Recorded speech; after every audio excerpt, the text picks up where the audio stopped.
जी, अब हम कुछ रिस्क मैनेजमेंट की टेक्नीक्स हैं, जो कि हम अडॉप्ट कर सकते हैं जब हम रिस्क मिटिगेशन की स्ट्रैटेजी बनाते हैं या रिस्क कंट्रोल का प्लान बनाते हैं। तो जी, उसमें रिस्क अवॉइडेंस आ जाता है, रिस्क रिडक्शन आ जाता है, रिस्क ट्रांसफर आ जाता है और रिस्क रिटेंशन अप्रोच आ जाती है। अब इनको एक-एक करके जब हम एक्सप्लेन करते हैं, तो रिस्क अवॉइडेंस में बेसिकली हम क्या करते हैं, हम हैज़ार्ड को सिरे से एलिमिनेट ही कर देते हैं या ऐसी एक्टिविटी जो हैज़ार्डस है उसको अवॉइड करते हैं, वो करते ही नहीं। रिस्क रिडक्शन में हम हैज़ार्ड को किसी ऐसी चीज़ से बदलने की कोशिश करते हैं जो कम खतरनाक है। अब रिस्क ट्रांसफर क्या है जी, इसमें हम क्या करते हैं अपने कुछ या सारे जो रिस्क है, वो किसी दूसरी पार्टी को ट्रांसफर कर देते हैं। बेसिकली हम उसको कोई पे करते हैं, कोई फी देते हैं या चार्जेज़ देते हैं।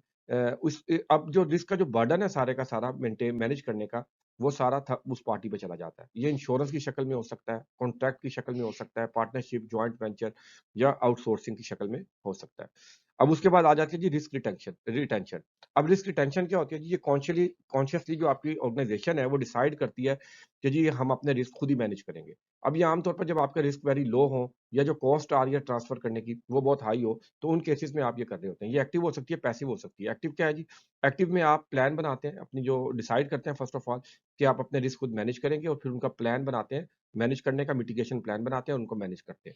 और पैसिव क्या है जी? आप गलती से आपकी रिस्क असेसमेंट में आपने कवर ही नहीं किया या आप जानते नहीं है कोई रिस्क ऐसा रिस्क भी था, जो आप कवर नहीं कर सके, बच गया, तो वो चीज़ फिर पैसिव में आ जाती है।